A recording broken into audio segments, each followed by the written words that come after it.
So this weekend it's the Japanese Grand Prix, which we all know and love. Now I thought to myself, why don't we try some different Japanese Grand Prix circuits, some different variants and different options. Now historically the Japanese Grand Prix has always taken place and we know it as Suzuka, but there's other options. The most recent alternative choice was the Fuji Speeday, which of course we saw some pretty epic racing on in 2007 and 8. Now besides that there's other options available. I'm sure most of you watching are probably casual MotoGP viewers, and in that case you're probably familiar with the twin ring Motegi, and also formerly in the past in the 90s the Pacific Grand Prix at Okayama, which if you guys play iRacing you may know as well. But guys, let's get into it. Like the video, let's try and smash over 1,000 likes. That would massively help me out in the algorithm. Also, if you're new, please consider subscribing. It would massively help me out, guys. We are less than 4,000 subscribers away now from the big 100,000 mark. I want to try and get it this year, so please, if you're new and you enjoy my content, then please subscribe. So for the purpose of today's video, we are driving in the VRC Formula Alpha 2023, fully kitted out with all the Ferrari, essentials. So it looks like we're driving a Ferrari basically, but it is the Formula Alpha, which is an insane car. So let's get into it. This is Suzuka. We're going to start off with one lap, a track guide, and then we're going to get into a single flying lap, pushing as hard as we can. So Suzuka, the only figure of 8 circuit on the calendar, which is very unique. This track, of course, is known for many things, but the main thing is the famous S section. So, through turn 1 and 2, usually in 5th gear, but tyres are not fully up to temp, so we'll work on that for the push lap. But then this S section right here, absolutely legendary. Insane. When the cars are in full flow through here, pushing flat out, it's amazing to watch. It's poetry in motion. Then into the Degners. Degner 1, taking a quick downshift. Degner 2, got to brake a bit more, but there is a bit of camber which is going to help you get the nose into the corner. Then into the hairpin, or what I call it, the Kobayashi curve after his insane 2012 drive. Getting that podium on home soil. Then take a breather as we head along this long right curve and prepare spoon. 2 parts, part 1, part 2. Part 1 you want to brake at the 50, take a couple of downshifts, carry the speed in, and then important to prioritize spoon 2 and get the exit, as that is going to help you massively down the back straight on the speed trap. Again, take a bit of a breather and get ready for 130R, which is easy flat in nowadays machines, and then get ready for the final chicane, the Casio triangle. Brake at the 100, hit the curbs at your own will. We get a bit loose with the back end there, but now power down on the exit and then open the DRS up to the line. So a scruffy lap, but a 32.2. So now we're going to do this in every single track. We're now going to switch to full qualifying modes and see how fast we can go on a single flyer.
track number 2, we are now at Okayama, which was on the F1 calendar in the 90s as the Pacific Grand Prix in Ada. So, if you guys play iRacing, you'll be familiar with this, as this is one of those tracks where you have to basically grind through in your early stage. A track that I haven't done in about 7 years, but I know where I'm going. So, let's get to it. Turn 1, going to brake at the 50. I reckon I could probably get that with a bit more tyre temp. Turn 2, no braking markers, but it's a long swooping left. Use the curb on the runoff to carry as much speed as possible through the little chicane kink. Then brake at the 50 again as we head into this slightly off-cambered uphill right. Very difficult to get the power down, so you have to try and take a nice wide line. We then open DRS for the second time, besides the pit straight for the main back straight. Braking at the 50 again, or maybe 60 to be fair. Then easy on the elevation change, and then there's a little bit of a dip here with a camber. This is all the runoff and the extra road as you feed the car through. Very technical section, now into the real low speed stuff. So 50 again, down a third, into this left hairpin, and then that brings you into a right, uphill again, so hard to get the power down. Then into this kink, bit of a lift, and then a downshift into the final corner, and then power down as we open the DRS up to the line. And it's going to be a 1 minute 9.9, so we're talking Austria-esque lap times. So now let's get into a flat out lap.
Track number 3, and definitely the winner in terms of visual location with Mount Fuji in the background. We go to the Fuji Speedway. So here we go then.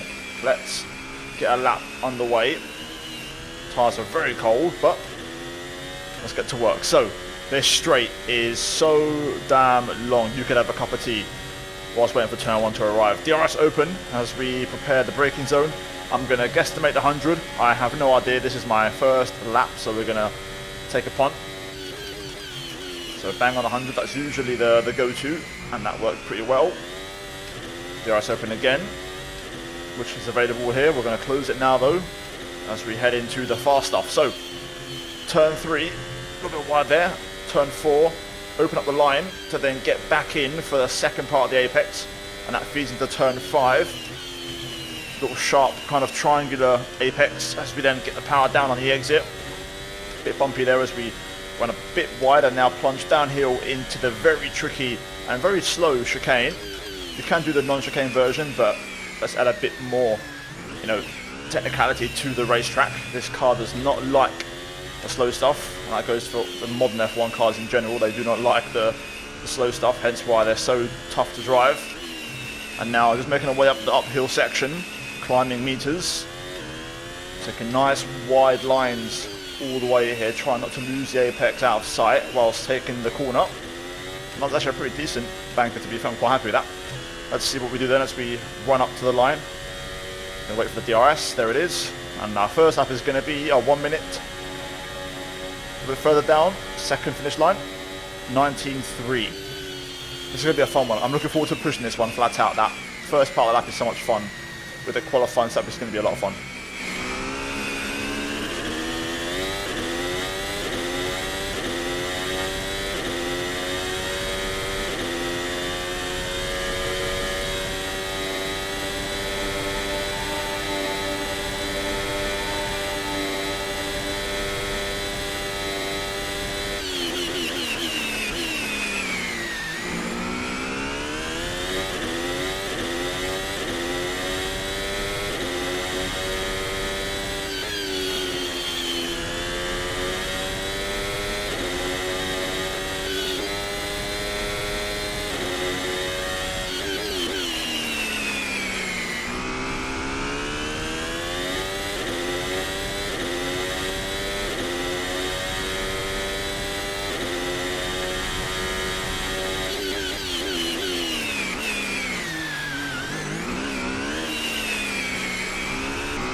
This car absolutely hates the final part of the lap. Them slow corners just does not suit these modern cars one bit.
And last but certainly not least, we are here at the Twin Ring Motegi. So this one a staple on the MotoGP calendar, but this time we're going to try it and drive an F1 car around it, which I think could be underrated. I think this might be the underrated one of the videos. So yeah, all of the other ones have had some F1 pedigree. This one is relatively untapped, so let's get into it.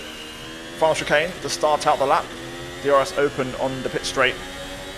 Down to turn 1, a double right-hander. Braking up to 50, fourth gear.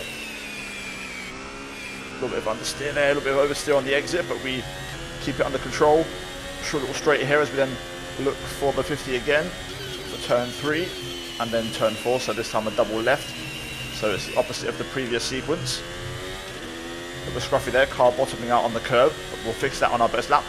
Turn 5, another 90-degree right, and then it brings us under the tunnel, and now we get into the flowy, fun part. So the nice long swooping curves. This is the 130R in the opposite direction, but that is the name of the corner.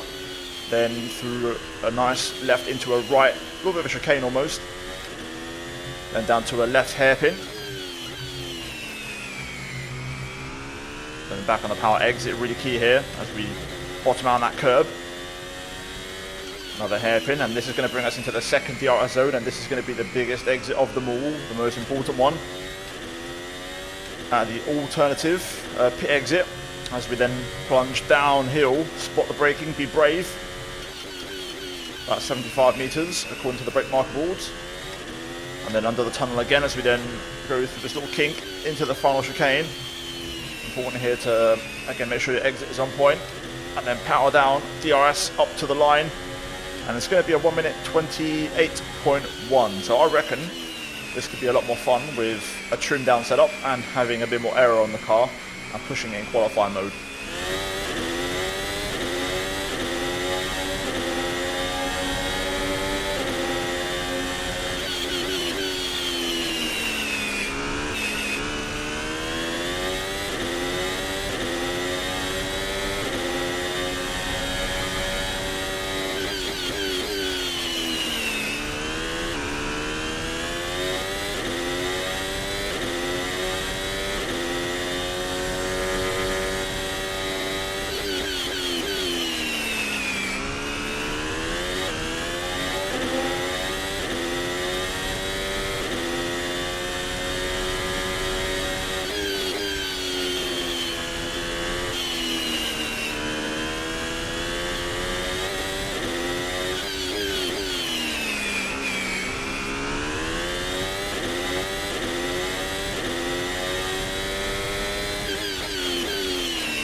There we go then.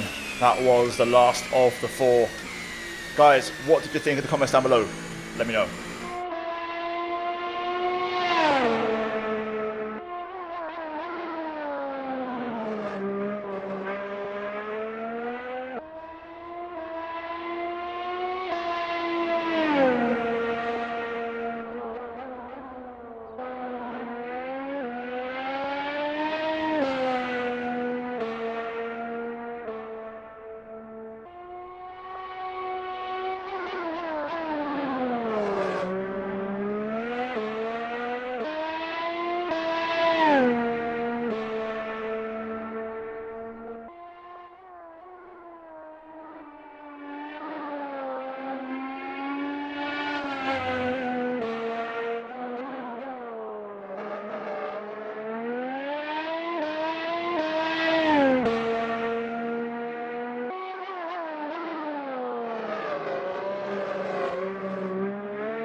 There we go, guys. Hopefully you enjoyed it. That was a really fun one. I enjoyed that one quite a bit. I think I could have done a bit better with the Okayama lap. I think that could have been a bit of improvement. There's some small details. And also Fuji, to be fair, the engine braking was quite strong in that car for these tracks. And it kind of didn't really react well in the low speed stuff. Anyway, still good fun, really enjoyed all 4 laps, and hopefully you guys did as well. Like the video, let's try and smash over 1,000 likes. Subscribe for more daily F1 content on my channel, guys. Assetto Corsa, F1 23, and whatever comes your way, I'm going to be there. So yeah, check it out. As always, guys, cheers for watching. Check the links down below in the description for the mods used in this one. Good luck to you, because there's a lot of stuff down there, so good luck. And yeah, as always, a big shout out to the members for supporting the channel. As always, check out the 2 videos on screen if you haven't seen them already. And yeah, guys, I'll see you in the next one. Take care, and it's goodbye from me.